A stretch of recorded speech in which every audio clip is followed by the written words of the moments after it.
So Amber, you wrote me here. See, you wrote me. I've got it. All right.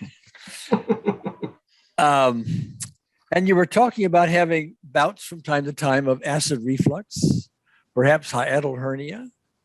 Following on with that, maybe some AFib, atrial fibrillation. And you know enough about, you've been around EFT for some time, have you not? Yes. How long? 8-10 years. I took your EFT Cert 1 and Cert 2 course. I don't know how long ago. Maybe 8-10 years ago. Yeah. When I started. Or more. I've forgotten myself. But anyway, those were the tapping days. Yes. And you're also one of our more advanced students, because you're in our optimal EFT course and so on. Yes. So much of what I'm going to speak about here, you are familiar with, but not everybody listening in would be familiar. So I'm going to be a little basic from time to time here. Okay. Okay. But anyway, these physical issues, as you know, have a cause. Everything has a cause. All right. And typically they are emotional causes. They are angers, griefs, guilts, resentments, fears, and the like that everybody collects. And they show up physically sooner or later. You're aware of that, yes? Yes. Too much, so. Thanks, Gary. Okay. Now, I want to look for emotional causes behind the hiatal hernia, acid reflux, possibly AFib, and so on. That does not mean that if we locate such a thing and we get some results on that sort of thing today, that doesn't mean all those things just go away. It means, hopefully, we will get a good start along that direction. We will start getting peace on some of the issues, on some of the emotional causes. And of course, you would need to carry on with that too, because there'll be more pieces and more than we can do in one session. So anyway, before this recording started, you were telling me about going back in time, your mother would be is critical the right word? Yes. Okay. Critical, verbally abusive. Give me examples. Oh, wow. Just when, okay, this is one that came up for me, and I will condense it in, I think, I'm going to guess, first grade. We had a school concert, and my parents and grandparents came up to the school to see the concert. It was night in the winter, Christmas concert.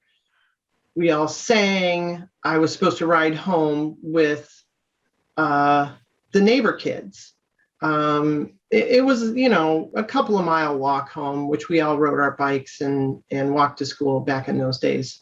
And so it had snowed and I missed my ride somehow. The neighbors didn't pick me up. I had to walk home. It was terrifying. I thought I was going to die several times trying to climb over different snow drifts and not falling into the highway.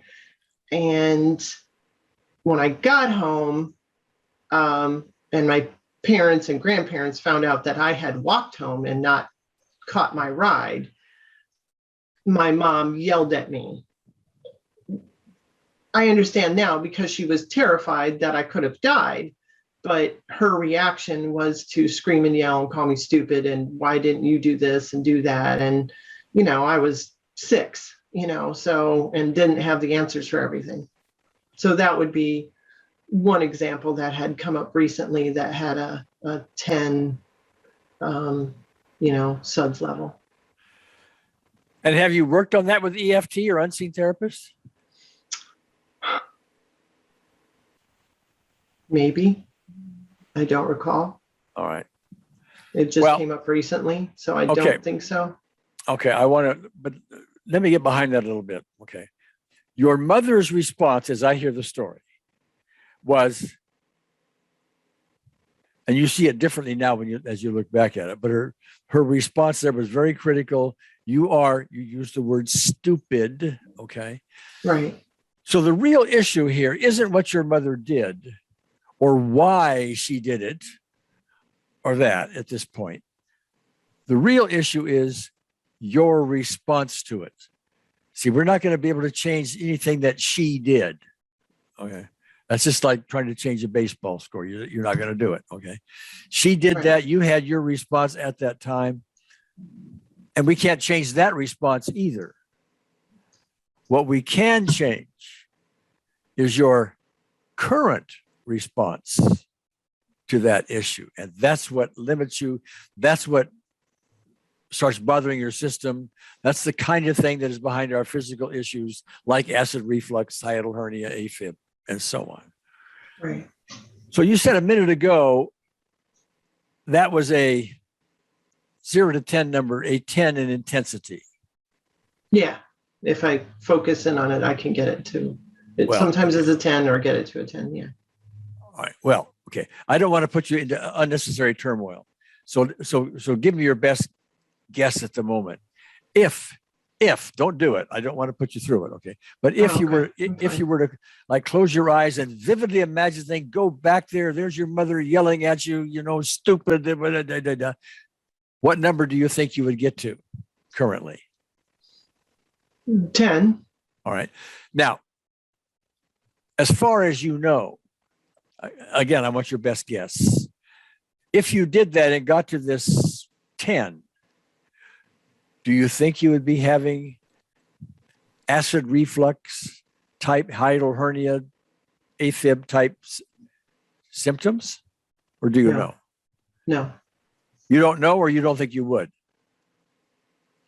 As much as I know anything, emotional issues have not triggered it before. Okay. Doing optimal EFT on myself for different emotional issues in my past has never triggered acid reflux, AFib issues. All right. Okay. So, all right. Let's leave that be for the moment. Let me explore something else with you. When you are experiencing any of these physical ailments that we've been talking about, what causes them? Food or alcohol. So if you, triggers them. As far as you know, if you avoided certain foods and never drank wine or alcohol or something again, you wouldn't have those symptoms? Correct. Oh, okay. But I'd have to never eat again.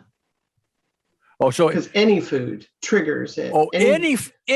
Any food will trigger it in the evening. If I eat dinner too late, like 6, 7 o'clock, if I don't eat at 4 o'clock and eat 5 or 6 o'clock and then go sit on the couch and watch TV, I will usually have a AFib episode every single night with erratic heartbeats, medically diagnosed AFib. Oh, really? Okay. So I just want to get this straight.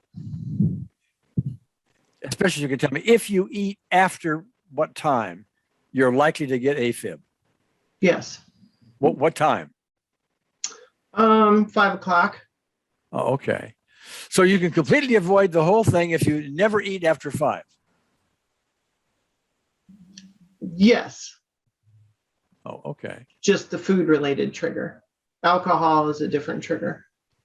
Okay. If I drink more than 2 glasses of wine, alcohol is a trigger. If I drink certain wines, California red wines seem to trigger it more than European wines. And if I have 3 glasses of any wine, that tends to trigger the later and it won't trigger it immediately. It's delayed response. It takes 2 to 3 hours for the AFib to trigger. I've never heard anything like that before. It doesn't mean it's not valid. I just never heard it. I've just never heard it. I keep thinking, well, okay, if you can't eat, let's just take the eat after 5 thing. Okay, we'll leave the alcohol out for the moment. Can't eat after 5. If you eat after 5, then somehow or other you're going to have these symptoms. Correct. And they were for probably 3 to 6, well, I'd say 3 months occurring. I started going to allopathic doctors, and even a few that did both allopathic, homeopathic, and they had nothing for me, and weren't sure why. And then through different supplements and health choices, it went away. And then about 3 weeks ago, it came back. It went away for 3-4 months, and then unless I drank too much, and then about 3 weeks ago, it came back. The issue reoccurred, and I don't know why, but the doctors that I'm going to now thinks it, it's stomach food related, that is doing something to my stomach, and that triggers the AFib. When you were young, a child, what time did you eat dinner? 5, 6 o'clock. When I remember my mother being more verbally abusive and critical, would have been, we ate on the dot at 4 o'clock. Excuse me. Well, I asked, I was just intuitively nudged to ask that question. But why? Interesting. So there you are. What about 4 o'clock on the dot? Like that's your mother. It's got to be just as exact. It's got to be a perfect time or whatever. Well, my stepfather got home from work then. So there was the whole emotional turmoil, and very good detective work, Gary. My mother remarried, and me and my little brother moved into a house with a bear of a stepfather, 3 new stepbrothers who were very also verbally abusive and a little bit physical, stepbrothers smacking you and stuff. Nothing crazy, but just, teasing the little sister, little brother. So we moved into a place. We moved out of my grandmother's house, which was a place of love and safety, to a place of torture, hell, I've called it, emotionally. And I was 10 or 11 when we moved in there, and dinner was at 4 o'clock on the dot. Okay. Well, I could be wrong, but it seems apparent that there is some emotional trigger, some emotional relationship that you have not resolved, having to do with 4 o'clock, eating early, or else. I'm sort of hearing that in some fashion. Got to do it just so. I hear possible fear in there. How am I doing? Good. Yeah. If you didn't eat at 4 o'clock, you didn't eat. Okay. All right. If you weren't there, you didn't eat. So we may not be able to pull a logical thread. Maybe we can in time, but for the moment, I'm seeing an emotional thread. Something about eating early on in the day.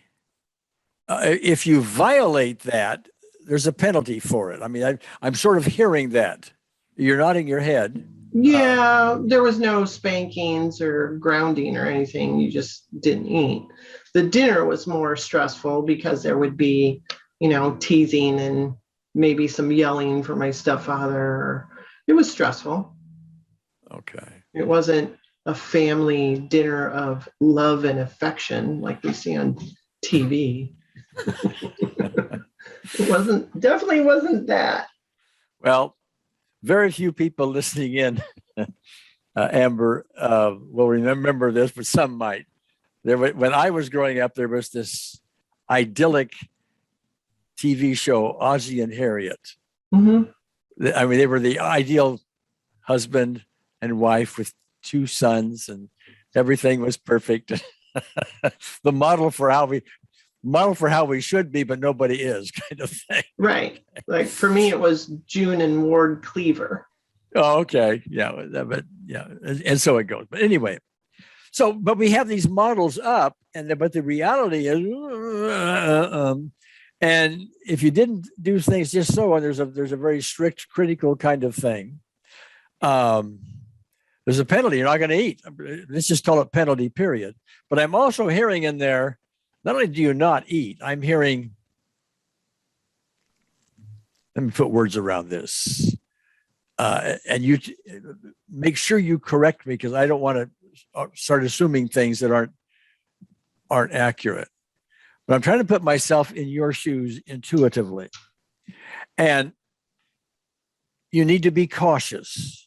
You need to metaphorically tiptoe around your critical mother and your stepfather. Yeah. There's a lot of tension around eating, the dinner time around there. There is, you better behave. And I'm picking up something we talked about even before the recording, a need to do it right, to be perfect, with a sort of built-in or else, the or else meaning, and this is a guess, you got to correct me, okay? Meaning, there's going to be a penalty, but also meaning I'm going to lose any possible love, and I need love. How did I do? Well, you went for the grand slam there at the end. I didn't expect that haymaker to come out of nowhere. But well, did it clear the fence? Yeah, the end of it's all based on love. To me, it was like eating, especially with my stepfather, it was like eating next to a bear or a wolf, and that if anything you said or did was out of line, that bear would be on you and just, rip you emotionally to shreds, and you'd get yelled at. So, and I wasn't used to getting yelled at that often before we moved in there. Well, again, remember, we're always looking for your response to these things. It isn't what else happened out there, because we can't change it. It happened. Right. It's your response to these things. And until they get resolved, this is just my experience speaking, until these things get resolved, your system tends to replay them as the years unfold and you grow older, decades later, even in current time. And so if even now, this seems on point to me, but it may be a stretch. So again, you got to correct me. Even now, if you eat after 4 or 5 or some early time, there's a penalty, and it's called AFib. There's a physical reaction that you've developed as a response to this unresolved stuff, which keeps kicking around. Okay. Right. And I feel like sometimes when I get AFib and it's your heart, I feel like I'm going to die. I don't, but it's sometimes scary. Yeah. To have a heart response. I'd rather be sick to my stomach or something, because you don't think, you don't think you're going to die when you get sick to your stomach or feel nauseated. But when your heart does stuff, It gets your attention. Yep. At the moment, right now, at this very instant, are you having any symptoms with acid reflux, hiatal hernia, AFib at the moment? No. Okay. But when you steered me in the direction of a couple of things, I did get a little burp, which is interesting. A little acid reflux? No. Startism? Oh, okay. No, not really. Just usually belching relieves it. Oh, okay. So that's a good thing. All right. I've never had an emotional issue trigger AFib or acid reflux. Well, I'm going in a direction that is what's triggering it. You're just right, not aware from the of it. past. Yeah, from the past. I've never had it triggered by doing EFT or talking about it. All right. Well, okay. We want to move forward a little bit. We want to start resolving some of the emotional reaction way back then, stepfather, dinner time, and this kind of thing. We want to go there. That doesn't mean that we are the very heart, the bullseye of the target. But I think we're somewhere on the target. That's just my view. Okay. Does that seem right to you or not? Yeah. I don't know if it's a table leg or tabletop. Okay. All right. Yeah. I'm not sure, but if it is a table leg, it's a big one. It's definitely a big one. It might be, near a core issue. And when you said I wouldn't receive love if I didn't act right at dinner, yeah, that definitely core issue. All right. Most people don't recognize that. And I'm glad that you do, because we have this longing for love. And in this, I'm getting into some theory here, but quantum physics has shown us over and over and over again that this whole idea of running around in separate bodies is an illusion. There's only a oneness. All atoms are connected and so on. So the mere fact that we seem separate isn't even really real. Now, some newcomers watching this are going to go, oh, but okay, read my book. Okay. By the way, read it twice. Yeah, underneath this, well, I'm talking to listeners, okay? Underneath this video are some essential links. Go there. There's a free ebook. There's some advanced training if you want it. There's a free newsletter, all there, okay? But anyway, so we all of us long for love, and oftentimes we're longing for it even beyond what we're consciously aware of. And this is especially so at children. We learn to sort of compensate later on, but children are a little more raw in that sense. All right. So there you are as a youngster looking for love. And of course, the bear, the wolf, the critical mother, the 4 o'clock or you don't eat, all the stuff that goes with that brings up fears, trepidations, and so on, which have gone unresolved and are now showing up in current time. And they always do that. That's what, if you don't resolve them, they show up sooner or later in some fashion. That's not fair. Well, I'd like a refund. Love your sense of humor, dear. I'd ask unseen therapist if I may have a refund. Better yet, we found you. So all right. Anyway, so what I want to do prior to bringing in unseen therapists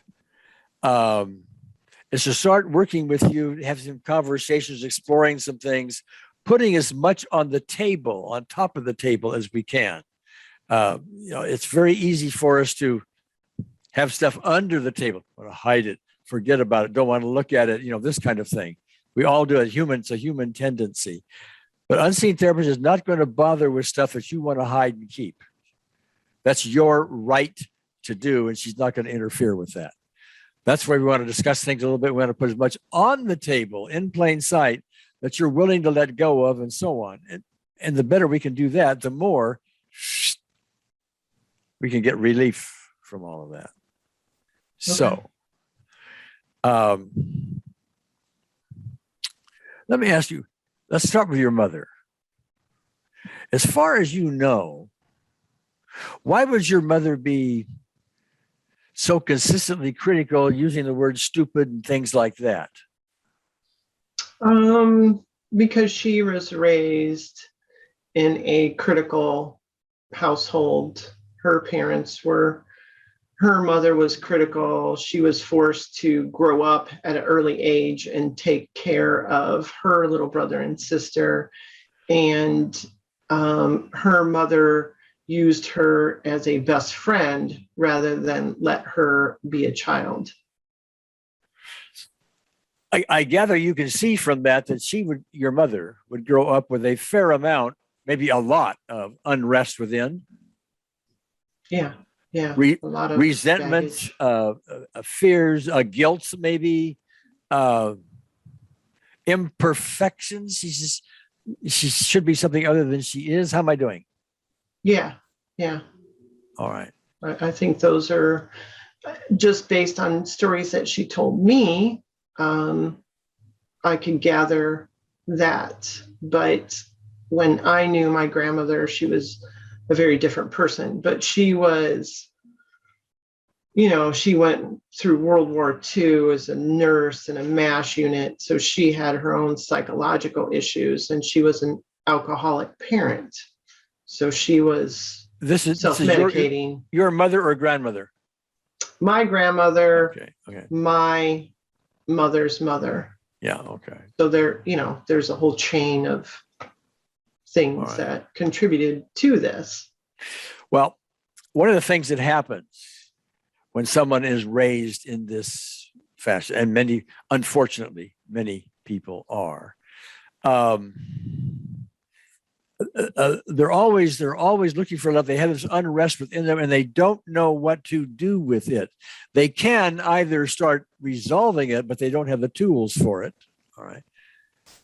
What they tend to do, because it's just too uncomfortable to look at and experience, they project it out. They blame outside themselves. Mm-hmm. And while my guess is she does not intend to damage her daughter, Amber, all right, that is what happens. Maybe not intentionally, but that's just the way she sees it, projects out, maybe even justifies it by saying, if I call you stupid, you won't do it again, and that'll help you. Okay. Right. Yeah. Okay. You're hitting too close to home there within me, because my grandma did it to my mother did it to me, and so now I'm doing it to other people. It makes total logical sense and emotional sense of that's why we do it. Yeah. Okay. So that's all part of reframe, and the end result of that is what we want to get from the place where we discuss that academic. Oh yeah, that's how it is. We want to actually own that, so we're free of it. We can discuss it all day, academically, all day long. Right. Worthwhile, I guess. We want to be free of it. So you want me to take responsibility for it instead of blaming other people? I don't want you to do anything yet. We're just talking about it. Okay. Okay. We're going to see if we can't get unseen therapists in there to give you a little relief on that, but we need to talk first about what we're getting relief from. We want to be more specific and so on. So your typical response, although you haven't really said this yet, but your typical response to something like when mother, we'll get to stepfather in a minute, but when mother is a source of love for you, is being critical and calling you stupid and all these other things, the standard response to that kind of thing is something's wrong with me. I'm defective. I'm not lovable. Right. All right. It's not really true, but that would be the typical response. And I gather that's your response as well. Yes or no? Yes, it feels true. All right. It feels true. So underneath all that this is what we want you to own. And you may not own it today, but more repetitions of this will hopefully move you in that direction. That none of these issues are really yours. You are, well, let me ask you. Wow. Logically speaking, not emotionally, logically speaking, are you lovable? Yes, of course. Okay. Are you good enough? Are you defective? Yes. I mean, define defective, but I mean, I see us as humans all imperfect, and that imperfection makes us perfect. We can't learn without making mistakes. So I don't know if that's what. I didn't ask the question very well, as it turns out. So as far as defective is concerned, are you any more or less defective than anybody else? No. Okay. As far as being not good enough, are you any more or less not good enough than anybody else? Maybe. Well, get behind that. Give me some more on that, if you would. Sometimes, yes, I feel less than. Mm-hmm. Sometimes I feel less than others, that because we don't know, everybody else looks perfect. You don't know what's in their closet, their skeleton, the skeletons in their closet. So everybody seems like June and Ward Cleaver and Ozzie and Harriet. Yeah. So, well, okay, let me feed something back to you. I was asking you about the logic of not being good enough, and what you responded to me. I'm just picking up on your words. Okay, so we can just explore this a little bit. As you feel that way, that's an emotional response. Okay, you feel like you're not good enough. That's an emotional response. Okay, I'm asking for the logic of it. Yeah. Yes, I'm good enough. I'm smart enough, and gosh darn it, people like me. All right. Well, so what we want to do, see, your emotional response is different. Okay? Right. And that's true with just about everybody. Okay. So we want to take your logical response, this is your emotional response, and make them equal. We want to get, so that you don't have the emotional baggage. I'm not lovable, or I'm not good enough, or any of these other things. We don't have that emotional baggage. We want to be free of that. All right. Now, if we're free of that, now our physical systems are then more peaceful as well. Whenever we're having negative emotions, which we're talking about as we replay them, whether we're aware of it or not, and so on, every doctor will tell you this. It creates a cascade of negative chemistry in the body. Okay. Adrenaline goes out of balance. Cortisol goes out of balance. Hundreds of chemical reactions that are designed for repair and so on get compromised. All that happens. Your immune system's got to go deal with it. And so here's your immune system dealing with all this, or you're in trouble. Okay. Right. There's only so much to it. And so you start developing physical things. Enough time goes by. Hiatal hernia, AFib, acid reflux, and other things as time goes on. Probably that's the way it goes. But bring peace to the system. And now you allow your immune system to go take care of its normal job. Seem right? Yes, I agree. All right. So let's shift from there for a moment. We're still exploring, right? And reframing and all of that. Your stepfather, he came in the scene, you're age 10 or 11? Yeah. Okay. All right. At that time, as far as you know, did you perceive him as a potential source of love or not? No, never. Never. You didn't like him to begin with. No, it's he was, him and my stepbrothers, or my stepfather was Hispanic, and if a lot of people know, it's a very strict household, very strict. So, sorry for the noise. And so he raised his kids and us very strict. And I wasn't used to that type of strict, very strict household. So to me, he was a bear, which my being raised with my mom, living with my grandparents, it was much more a house full of love. There were still rules, boundaries, limitations, but they were much more free range, as parents would say today. And there was a lot more love with any discipline.